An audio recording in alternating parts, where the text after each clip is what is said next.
এই গত পরশু আমার সঙ্গে ঝামেলা। কি ঝামেলা? জলসায় ঢুকে দেখছি মেলা বসিয়ে, এত বড় মেলা, এত বড় মেলা, আর জলসার স্টেজে 50টা লোক, মেলাতে 5000 ছেলে আর মেয়ে। কত কষ্ট লাগলো আমার। আমি নিজেকে কন্ট্রোল করতে পারিনি।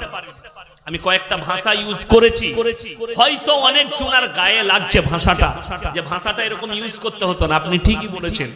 আমি যদি ভাষা এরকম ইউজ করেছি আপনার গায়ে লাগে, তো আপনি চিন্তা করুন আপনার মা বোন রাস্তায় গিয়ে জিনার কাজে লিপ্ত হচ্ছে, ওটা আপনাকে ভালো লাগে? আমি অন্যায় করেছি, দুটো ভাষা খারাপ ভাষা বলে ফেলেছি, এটা যদি অন্যায় হয়, তুমি প্রতিবাদ করছো না? তোমার পরিবারে, তোমার গ্রামে, তোমার জলসায় তোমরা কজন প্রতিবাদ করেছো?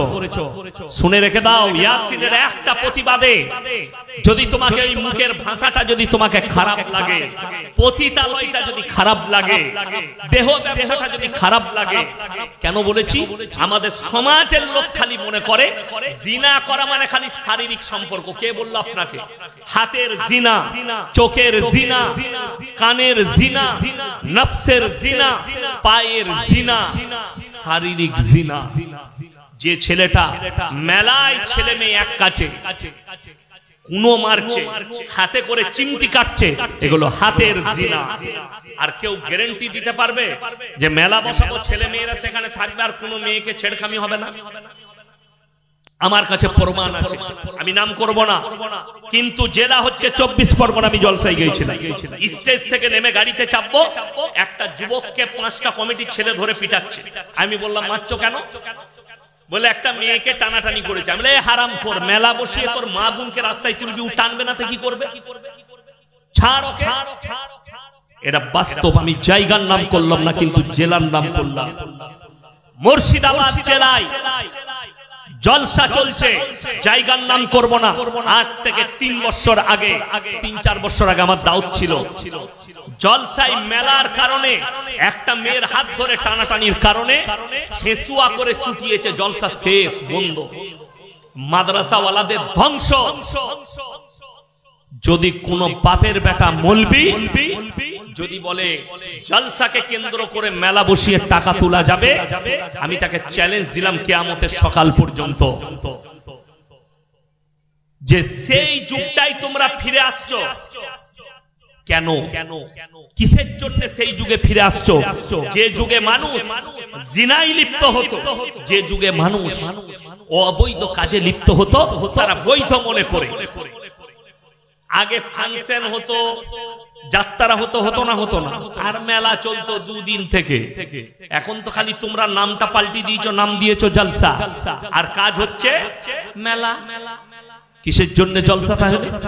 কেন? ওয়াজ নসিহত। পৃথিবীর বড় বড় মৌলবীকে, কাবার ইমামকে নিয়ে এসে কেউ যদি দোয়া করায়, আর এরকম যদি মেলা বসিয়ে সেখানে জিনার কাজ চালু করে নারী আর পুরুষকে দিয়ে, তার দোয়া কবুল হবে না আল্লাহর বরকতে। আপনি কি ভেবেছেন? আজকে সমাজ ভেবেছে এক একটা মসজিদ কমিটি, এক একটা মাদ্রাসা কমিটি, তারা মনে করছে মেলা বসাবো। তারা আলেমদের সাথে পরামর্শ নেয় না। আলেমরা মেলার বিরোধিতা করলে সেই মাদ্রাসার আলেমদের বিরুদ্ধে যায়, ইমামের বিরুদ্ধে যায়, ইমামের চাকরি চলে। খালি 2 পয়সার জন্য মেলা বসাবো, দোকানদারের কাছ থেকে 500-1000 করে। তাহলে জলসা করার কি দরকার? বলে দাও, গ্রামে এমন বড় মেলা দে যেন 500টা দোকান বসে, 1000 করে 5 লাখ হয়ে যাবে। তুমি মাদ্রাসা চালা, মসজিদ চালা। আমাদের ওয়াজ নসিহত শোনার কি দরকার আছে? কে বলেছে তোমাকে শুনতে? যদি শুনতে চাও, জলসাই মেলা বসানো যাবে না, শুধু ওয়াজ নসিহত হবে, কোরআন আর হাদিসের তালিম হবে।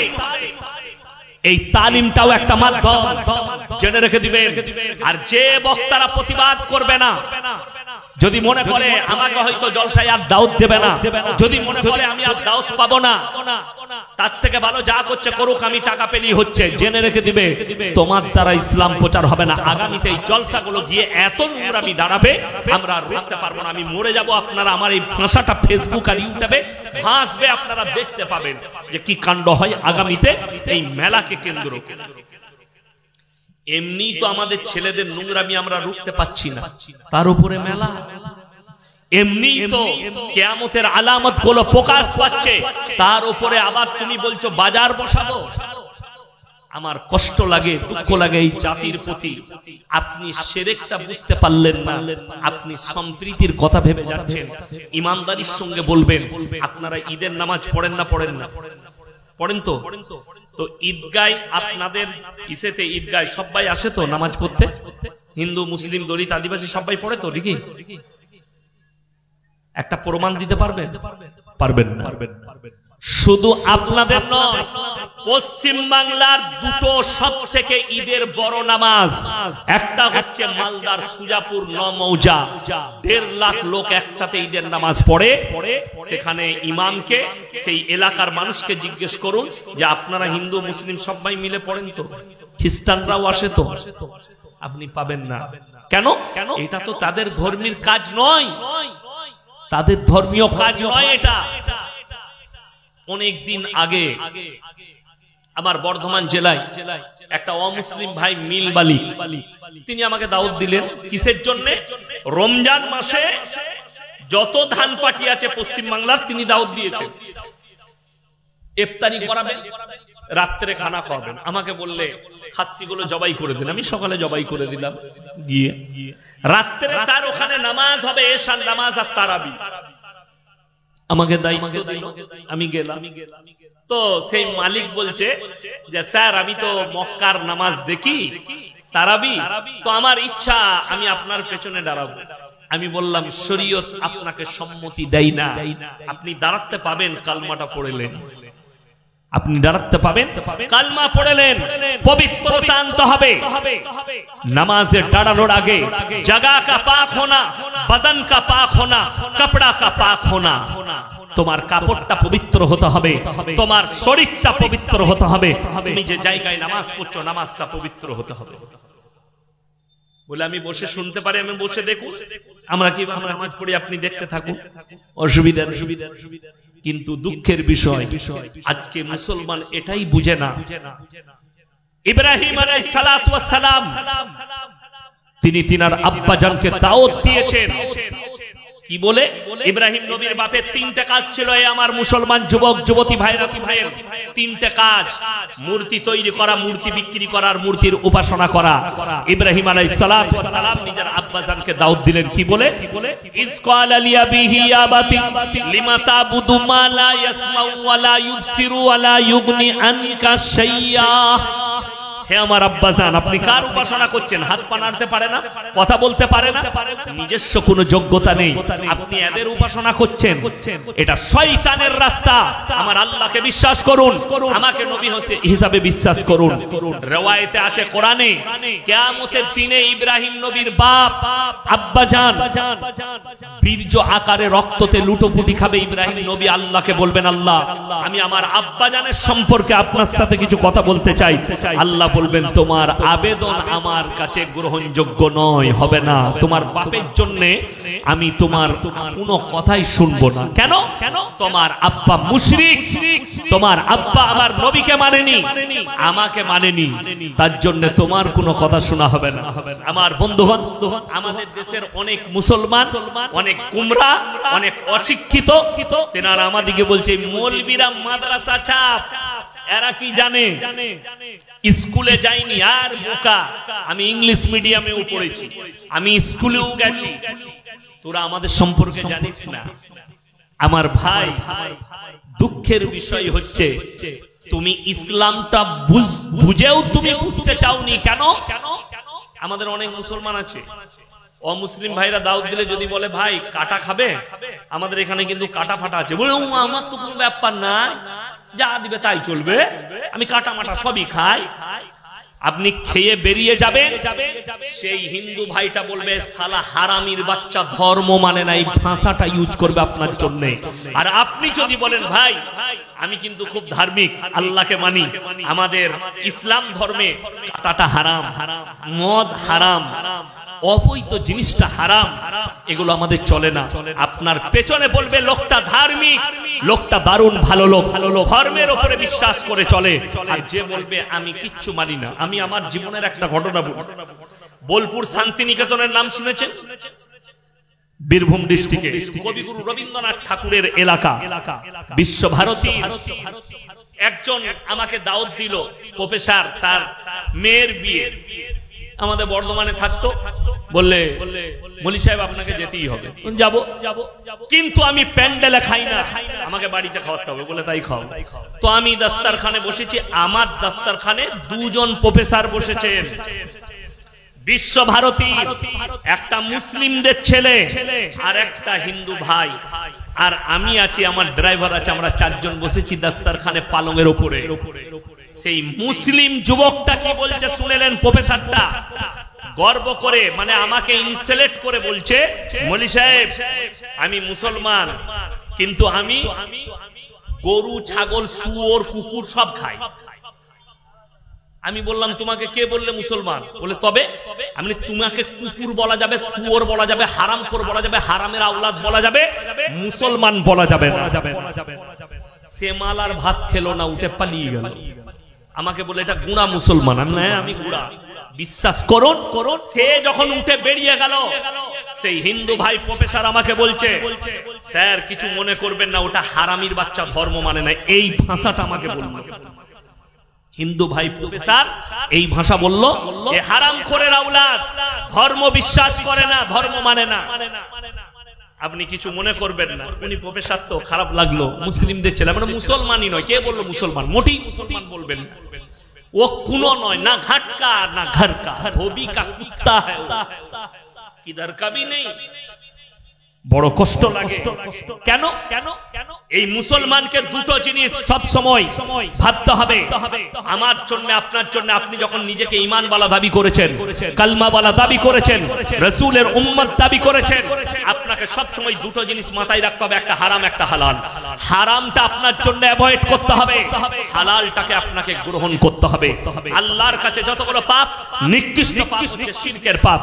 শুধু এই ঠাকুর নয়, অনেক মুসলমান আছে নিজের বাচ্চাকে কি কিনে দেয়?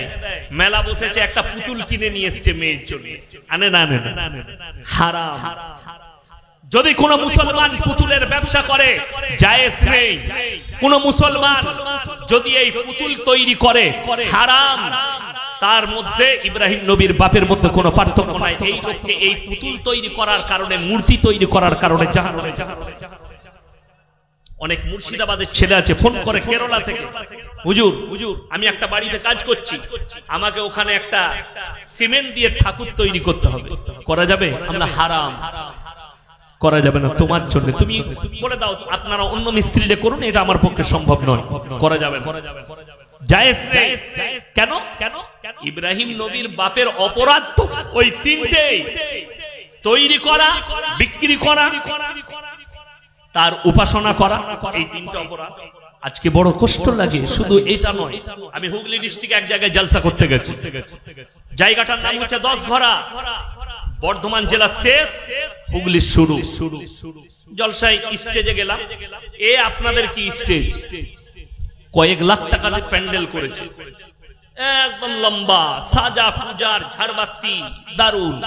স্টেজে গেলাম, স্টেজের পাশে একটা বড় গাছ, গাছটা চলে গেছে ওপর দিকে, চারিদিকে প্যান্ডেল। গাছের গোড়ায় মাটির ঘোড়া রাখা আছে, আগরবাতি আছে, মোমবাতি আছে, আর একটা চাদর লেপটানো আছে। আমি স্টেজে গিয়ে বললাম, বাবা আপনাদের এখানে হিন্দু মুসলিম ভাইদের মধ্যে খুব মহব্বত গো, তোমরা খুব ভালো মানুষ। বলে কেন হুজুর? বলে এখানে ওনারা পুজো পাঠ করে, তোমরা এখানে জলসা করছো। বলছে হুজুর ওটা আমাদের। মানে তোরা কি করিস? বললে ওখানে বুড়ো পীর সাহেব আছে, যা পুজো কর। বাস্তব বলছি, সত্য ঘটনা। দুঃখের বিষয়, আপনি একটা অমুসলিম ভাই মাটির মূর্তি তৈরি করে উপাসনা করলে, সেটা যদি শিরক হয়, গাছের গোড়ায় ঘোড়া রেখে সিজদা দিলে এটা কি করে শরীয়ত হতে পারে? তোমার বিবেককে জিজ্ঞেস করো। খুব কষ্টের সঙ্গে বলছি, আমি ইয়াসিন এখন বেঁচে আছি না নাই কথা বলছি, যখন আমার মধ্যে প্রাণ আছে না নেই? প্রাণ আছে। এখন যদি আমাকে সভাপতি সাহেব বলে, ইয়াসিন বাবু আমাকে 100 টাকা দাও, আমি পকেট থেকে বার করে দিতে পারবো না? পারবো না বাবা? পারবো তো? আচ্ছা আমি যদি মারা যাই আর ইনি যদি চাই, দিতে পারবো? পারবো না। দুঃখটা ওই জায়গায়। আপনি এটা বুঝতে পারছেন, একটা মুসলমান এটা বুঝতে পারছে যে তার বাপ বেঁচে থাকতে যা চাইতো তাই পেত, বাপটা মারা গেই চার দিবার ক্ষমতা নেই। তাইলে আমি মারা গেলে আমার কবরে কি করে ভালো মন্দ চাস? কথাটা এইটাই, আমি বেঁচে থাকতে তোকে টাকা দিতে পারিনি, মরে যাওয়ার পরে আমার ক্ষমতা শেষ, আমি তোমাকে কিছুই দিতে পারবো না। তাহলে একটা মুসলমান কবরে গিয়ে কি করে ভালো মন্দ চাই? একটা মুসলমান একটা মৌলবীর কবরে কি করে ভালো মন্দ চাই? এখানে কি করে সিজদা দিতে পারে? আল্লাহর কসম, আল্লাহর কাছে নিকৃষ্ট পাপ। যারা হাজী সাহেব আছে, যারা মক্কা গেছেন, যারা মদিনা গেছেন, তারা জানেন মক্কা থেকে মদিনা 470 কিলোমিটার রাস্তা, একটা মাজার পাবেন না। আমার বাড়ি থেকে আপনাদের এখানে 200 কিলোমিটার রাস্তা, 200 হাজারের বেশি রাস্তায় মাজার পড়ে আছে। দুঃখ ওইটাই, বড় কষ্ট লাগে যদি বলে মক্কা মদিনায় কি আল্লাহর ওলি নাই? আল্লাহর কসম করে বলছি, পৃথিবীর সব থেকে দামি ব্যক্তিরা জান্নাতুল বাকিতে শুয়ে আছেন। পৃথিবীর সব থেকে দামি ব্যক্তি উহুদের প্রান্তরে 70 জন সাহাবীর কবর, যারা যুদ্ধের ময়দানে শহীদ হয়েছেন। সেখানে এমন একজন সাহাবী শুয়ে আছেন, আল্লাহ রাসূল সাল্লাল্লাহু আলাইহি সাল্লামের চাচা যান হযরত আমির হামজা রাদিয়াল্লাহু তাআলা আনহু। উহুদের প্রান্তরে লোহার ব্যারিকেড দিয়ে ঘেরা আছে 70 জন সাহাবীর কবর। তাদের কবরে চাদর চড়ানো নেই। আর আমাদের দেশের মূর্খরা টেনার চাদর নিয়ে গিয়ে পাথর চাপড়িতে চড়িয়ে আসছে। আমাদের দেশের মূর্খরা শুনে যান, 3টে জায়গা ছাড়া কোন জায়গায় নেকির উদ্দেশ্যে সফর করা যাবে না। Number 1 Mecca, number 2 Medina, number 3 Baitul মাকদাস। এই 3টে ছাড়া, 3টে জায়গা ছাড়া কোন জায়গায় নেকির উদ্দেশ্যে সফর করা যাবে না। কেউ যদি নিয়ত করে আমি দিল্লিতে যাব, ওখান থেকে আজমিরে গিয়ে সেখানে বাবার মাজারে সিজদা দিয়ে আসবো কিংবা জিয়ারত করে আসবো, শরীয়ত সম্মত নয়। কেউ যদি নিয়ত করে আমি জুম্মার নামাজটা পাথর চাপড়িতে পড়বো, জায়েজ নেই। নেকি তো পাবেনই না, ঘুরিয়ে গুনাহ হবে। কেন? এই 3টে জায়গা ছাড়া কোনো জায়গায় সফর করা যাবে না। আমাদের দেশে এখন আমরা অনেকে বলি মক্কা শরীফ, বলে না? বলে না? কিন্তু জানেন বিহার শরীফ, আজমির শরীফ, বাগদাদ শরীফ, সব মাজারগুলোকে শরীফ করে দিয়েছে। কষ্টটা ওই জায়গায়। আপনি দেখুন অনেকজন মুর্শিদাবাদে, বর্ধমানে, বীরভূমে, পশ্চিম বাংলায় অনেকজন নিজের গাড়ির উপরে লিখে রেখেছে দাতা বাবা দান। একদম হারাম ভাষা, শিরকি ভাষা। অনেকজন রেখে রেখে দিয়েছে KGN। KGN মানে জানেন কি? আপনারা জানেন না? লরির উপরে লেখা থাকে মুসলিমদের খাজা গরিব নওয়াজ। কষ্টটা একটাই। আপনাদের গ্রামের দোকান আছে না? নেই? আছে তো? খুব ভালো করে বুঝবেন। এরপর আপনার চাচার দোকান আছে, চানাচুরের, বিস্কুটের, সাবানের ইত্যাদি ইত্যাদি মাল লেগেছে। আপনি সকালবেলায় উঠে বাজার করবেন, সাবান নেবেন, সার্ফ নেবেন, তেল নেবেন। আপনি আপনার চাচার দোকান ছেড়ে নরেনের দোকানে কিনতে গেছেন। দুটো প্রশ্ন জাগবে, দুটো কথা দাঁড়াবে। হয় চাচার কাছে মাল নেই, তা না হলে চাচার সঙ্গে আপনার খুব ঝামেলা। ঠিক কিনা কথা বলেন? এই দুটোর মধ্যে একটা কারণ হতে পারে। হয় চাচার কাছে মাল নেই, তা না হলে চাচার সঙ্গে ঝামেলা। যারা আল্লাহকে বাদ দিয়ে গাছতলায় যায়, রওজা খানে যায়, দুটো কথা দাঁড়াবে। হয় আল্লাহর কাছে মাল ফুরিয়ে গেছে, নাহলে আল্লাহর সঙ্গে তোমার ঝামেলা চলছে। তা না হলে এই নামাজে সূরা ফাতিহা পড়েন না? পড়েন? পড়ি, প্রত্যেকটা মুসলমান পড়ে, পড়তে হবে। কি ওয়াদা করে? ইয়াকা নাবুদু ওয়া ইয়াকা নাস্তাইন। আল্লাহ তুমি ছাড়া কারোর উপাসনা করি না, তুমি ছাড়া কারোর কাছে ভালো মন্দ চাই না। তাহলে গাছতলাটা কি করে চলে এলো? তাহলে রওজা থান দরগা কি করে এলো? আমার ভাই, আল্লাহর কাছে ডেঞ্জার পাপ হচ্ছে শিরকের পাপ। কবরে চাদর চড়ানো জায়েজ হলে আল্লাহ রাসূল সাল্লাল্লাহু আলাইহি সাল্লামের কবরটা আসমান পর্যন্ত হিরে মতি মুক্ত চাদরে ঢেকে যেত। আল্লাহ রাসূলের কবরে জায়েজ নেই। পৃথিবীর আর কোন মৌলবি মোল্লা পীর ফকিরের কবরের জন্য জায়েজ হবে না। আল্লাহ রাসূলের কবরে সিজদা নেই। পৃথিবীর আর কোন মৌলবি মোল্লা পীর ফকিরের কবরের জন্য সিজদা চলবে না। আল্লাহ রাসূলের কবরে ভালো মন্দ চাইতে পাবে না। পৃথিবীর আর কোন মৌলবি মোল্লা পীর ফকিরের কবরের জন্য ভালো মন্দ চাওয়া যাবে না। সকলে বলুন কল্যাণ অকল্যাণ ভালো মন্দের মালিক, সকলে জোরে বলুন কে? আরো জোরে বলুন কে? একমাত্র আল্লাহ রাব্বুল আলামিন হচ্ছেন ভালো মন্দ কল্যাণ অকল্যাণের মালিক। নিজেদিকে শিরক থেকে বাঁচান। সবাই বাঁচাবো, জোরে বলুন ইনশাআল্লাহ।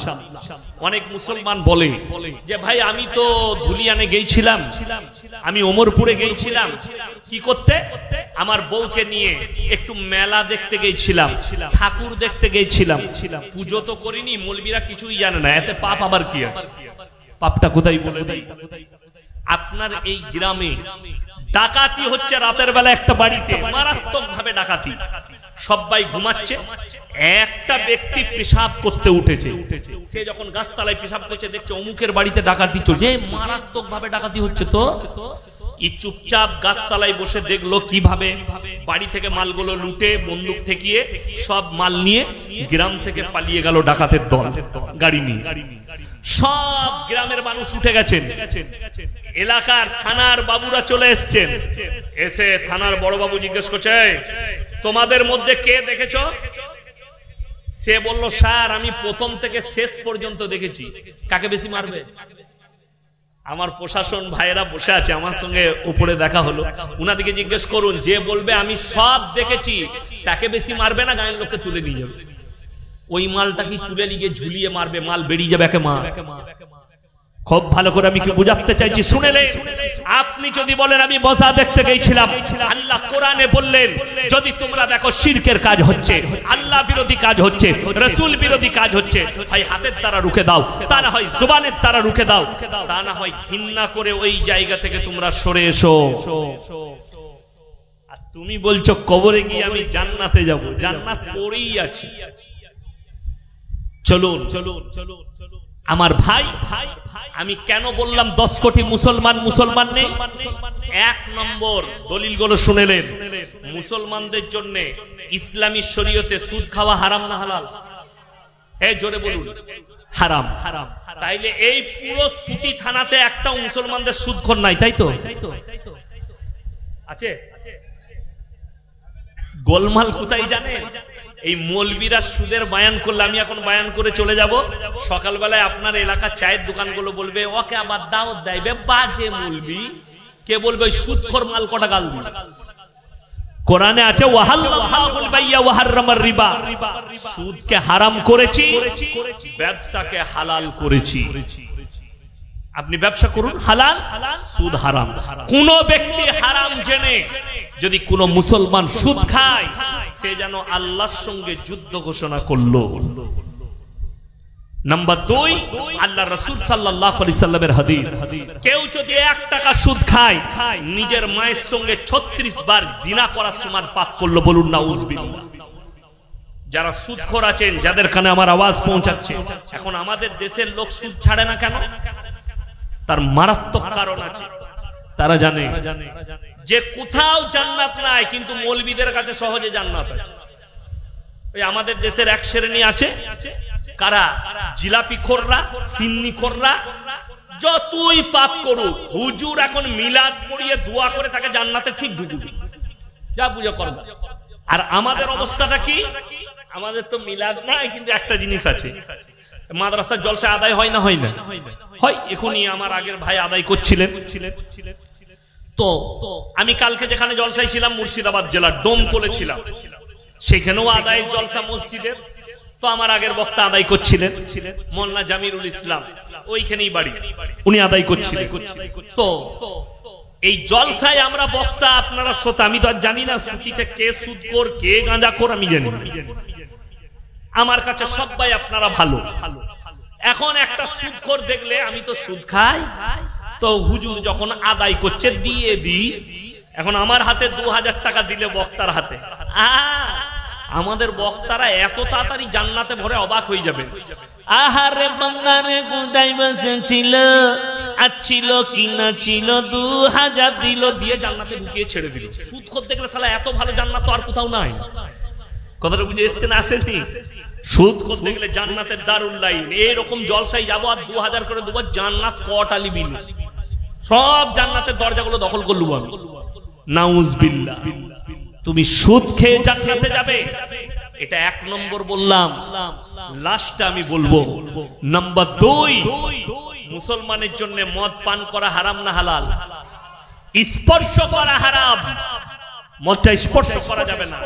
কিন্তু অবাক লাগে, আমি সুতি থানায় ঔরঙ্গাবাদ থানায় আমি প্রমাণ দেব, মুসলমান মদ পান করছে, মুসলমান মদ বিক্রিও করছে। ঠিক বললাম না ভুল বললাম? চাপেন হাই রোডে আমি প্রমাণ দেব। কিন্তু দুঃখটা কোথায় জানেন? আমি পেরিয়ে এলাম পলসন্ডা মোড় হয়ে, তো আজকে আমার সাথে আমার বেলডাঙ্গার একজন বন্ধু এসছেন, ঘড়ির দোকান আছে, বড় ব্যবসায়ী। হ্যাঁ, তো আমার সাথে বললো গাড়িতে যাবো। আমি বললাম চলুন। মনসুর ভাই নাম, এসছেন, উনি ভেতরে আছেন। তো আমি বললাম আপনাকে